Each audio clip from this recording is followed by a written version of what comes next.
আসসালামু আলাইকুম। আমার নাম জিয়াসমিন। আমাদের বাসা টাঙ্গাইল সদরেই। আমার বাচ্চা একটা ক্লিনিকে জন্ম হয়।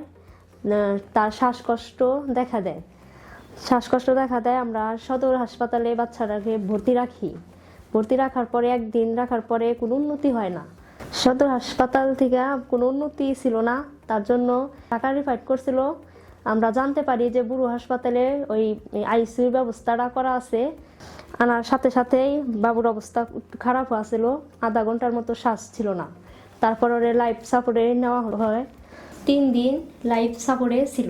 এরপর থেকে ওর অবস্থা উন্নতি হয়।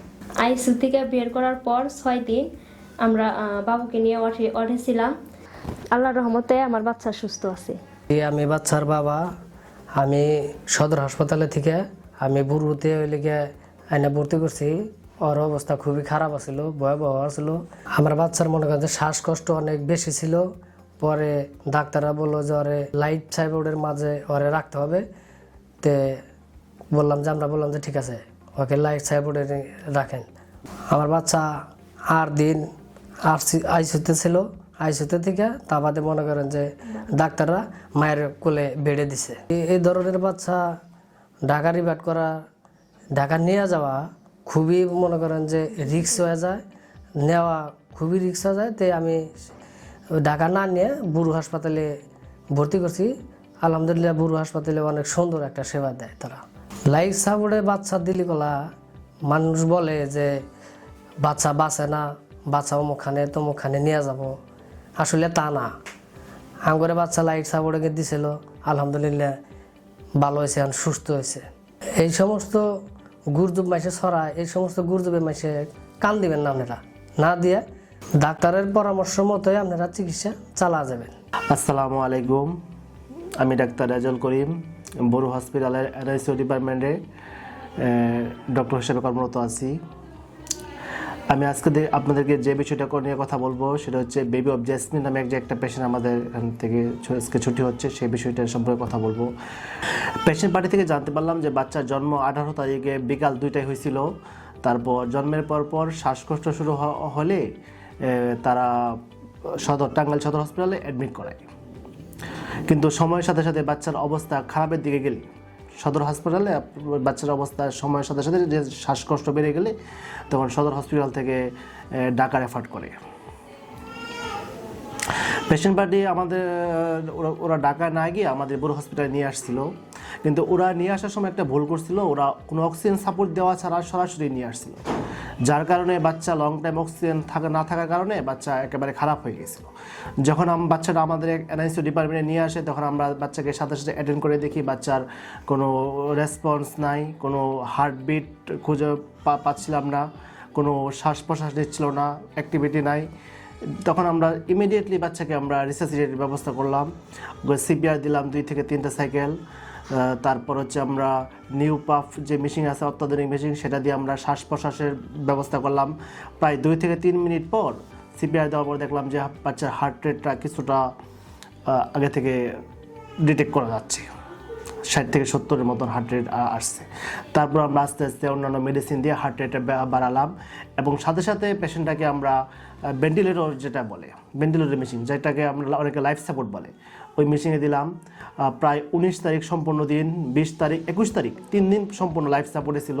এবং এমনকি যখন লাইফ সাপোর্ট দেওয়ার পর বাচ্চাটা গ্র্যাজুয়ালি ইমপ্রুভ হইতেছিল, 21 তারিখে যখন বাচ্চাটা মোটামুটি ইমপ্রুভ হয়ে যায় তখন আমরা আমাদের যে প্রোটোকল সেই প্রোটোকল অনুযায়ী লাইফ সাপোর্টটা খুলে আমাদের যে সিপেপ মেশিন ওই সিপেপে ট্রান্সফার করি। তারপর সিপেপে কিছুদিন থাকার পর সেটা থেকে আমরা আবার হাই ফ্লোতে ট্রান্সফার করে আস্তে আস্তে অক্সিজেন ট্যাপারিং করে আমরা বাচ্চাটাকে আমরা এখন অক্সিজেন ছাড়াই আছে আপাতত। এখন যে অবস্থা, এখন বাচ্চাটা সুস্থ আছে আলহামদুলিল্লাহ। এখন আমরা তাকে ছুটি দিচ্ছি। আপনারা তো অনেকদিন আমাদের হাসপাতালে ভর্তি ছিলেন। আচ্ছা, আজকে আমরা ছুটি দিচ্ছি। ছুটি দেওয়ার সাথে সাথে ও কী কী ওষুধ পাবে এবং বাসায় কী কী নিয়মকানুন মেনে চলবেন সেই বিষয়ে আপনাদের আমরা বিস্তারিত জানাই দেবো এখন। হ্যাঁ, ঠিক আছে। আচ্ছা, এই যে ডিসচার্জ পেপারের শেষ পৃষ্ঠায় ওর কী কী ওষুধ পাবে সেগুলো লেখা আছে। শেষ পৃষ্ঠা? হ্যাঁ, শেষ পৃষ্ঠা। যেমন এটা হচ্ছে রকজিম, পেডিয়াট্রিক ড্রপ 12 ফোঁটা করে 2 বেলা 7 দিন। সিরাপ ইরাসেট 7 ফোঁটা করে 2 বেলা, এটা কিন্তু চলবে। এই ওষুধটা কিন্তু বন্ধ করা যাবে না, ডাক্তারের পরামর্শ ব্যতীত বন্ধ করা যাবে না। আপনারা 7 দিন পরে আবারও আমাদের ফলো আপে আসবেন, স্যারকে দেখাবেন, দেখানোর পর স্যার যে পরামর্শ দিবে সেই অনুযায়ী খাবেন। এটা কিন্তু বন্ধ করা যাবে না নিজ থেকে। হ্যাঁ, এরপর হচ্ছে ব্যাকটোসিন, যেখানে ঘাটা আছে সেখানে লাগাবেন। আর নরসল নাকের ড্রপ, এটা মূলত হচ্ছে ওর নাকের যে রাস্তাটা, শ্বাস প্রশ্বাস যাওয়ার যে রাস্তাটা, এটাকে পরিষ্কার আর নরম রাখার জন্য। এখানে যদি কোনো ময়লা জমে সেক্ষেত্রে কিন্তু শক্ত হয়ে গেলে বাচ্চার শ্বাস নিতে সমস্যা হতে পারে। সেটা এইটাকে বন্ধ করার জন্য এই নরসলটা হাসি কাশি দিলে বা নাকে শব্দ করলে তখন দিবেন, আদারওয়াইজ এখন আর ব্যবহার করার প্রয়োজন নেই ঘন ঘন। হ্যাঁ, ঠিক আছে। বাচ্চা যে নিয়ে যাচ্ছেন, বাচ্চার কি কি সমস্যা হলে বুঝবেন যে আপনাকে আবারও হাসপাতালে আসতে হবে, তাই না? কারণ এই ধরনের বাচ্চা কিন্তু যেহেতু অনেক অসুস্থ ছিল, আবারও কিন্তু অসুস্থ হওয়ার একটা সম্ভাবনা থেকে যায়। আমার কথা বুঝতে পারছেন? বাচ্চাদের কিছু লক্ষণ আছে, যে লক্ষণগুলো আপনাকে বুঝতে হবে, যে এই লক্ষণগুলো হলে আপনি আর কালক্ষেপণ করতে পারবেন না, আপনাকে দ্রুত হাসপাতালে আসতে হবে। কী কী লক্ষণ? 1 নম্বর লক্ষণ হচ্ছে বাচ্চা যদি বুকের দুধ টেনে না খেতে পারে। এখন তো ঠিকভাবে বুকের দুধ টেনে খাচ্ছে, বুকের দুধ ঠিকভাবে টেনে খাওয়ার কিছু লক্ষণ আছে, যেমন শক্তভাবে টেনে খাবে, এটা 1 নম্বর লক্ষণ। ভালো লক্ষণ? হ্যাঁ, এটা ভালো লক্ষণ। শক্তভাবে টেনে খাবে, এটা ভালো লক্ষণ। যদি কখনো খেয়াল করেন যে বাচ্চা বুকের দুধ টানার সময় ছেড়ে দিচ্ছে, এটা কিন্তু ওর অসুস্থতার লক্ষণ। 2 নম্বর, ওর জ্বর হইতে পারে অথবা হাত পা ঠান্ডা হয়ে যেতে পারে। যদি খুব বেশি ঠান্ডা হয়ে যায়, বাচ্চার নড়াচড়া কমে যায়, এগুলো কিন্তু মারাত্মক লক্ষণ। এই লক্ষণগুলো দেখলে অবশ্যই ডাক্তারের পরামর্শ নিতে হবে অথবা হাসপাতালে আসতে হবে, দেরি করা যাবে না। আমার কথা বুঝতে পারছেন? ঠিক আছে। আর ওর যেহেতু এখন ওজন মাত্র 2 কেজি 300 গ্রাম, ওকে আমরা আরও কিছু ওষুধ দিব, যে ওষুধগুলো 15 দিন বয়সে খাওয়াবেন। 15 দিন বয়স যখন পূর্ণ হবে তখন খাওয়াবেন। আজকে তো মানে 15 দিন। হ্যাঁ, তাহলে আজ থেকেই শুরু করবেন। ওর বয়স যেহেতু আজকে 15 দিন, আজকে 15 দিন বয়স থেকেই ও কিছু ওষুধ খাবে। সেগুলো হচ্ছে এই যে টাইনিসল পেডিয়াট্রিক ড্রপ 8 ফোঁটা করে 1 বেলা 3 মাস। 1 বেলা 3 মাস। হ্যাঁ, সিরাপ ফলিক ওএস 1 মিলি করে একবার 3 মাস। আর 45 দিন বয়স যখন পূর্ণ হবে তখন কিন্তু আর একটা ওষুধ খাবে, কম্পাইরন পেডিয়াট্রিক ড্রপ।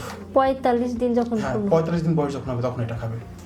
45 দিন। আর এই যে পরের ডাইটা, এটা হচ্ছে এই যে টাইনিসল এবং সিরাপ ফলিক ওএস, এটা 1 বেলা করে 15 দিন বয়স থেকে 3 মাস পর্যন্ত খাবে।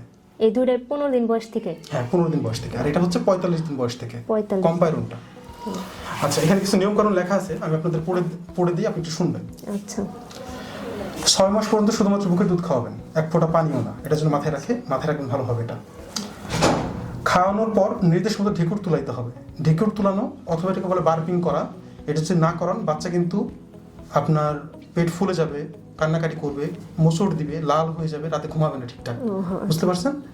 এটা গায়ে মাথায় তেল লোশন পাউডার আপাতত কোনো কিছু ব্যবহার করবেন না।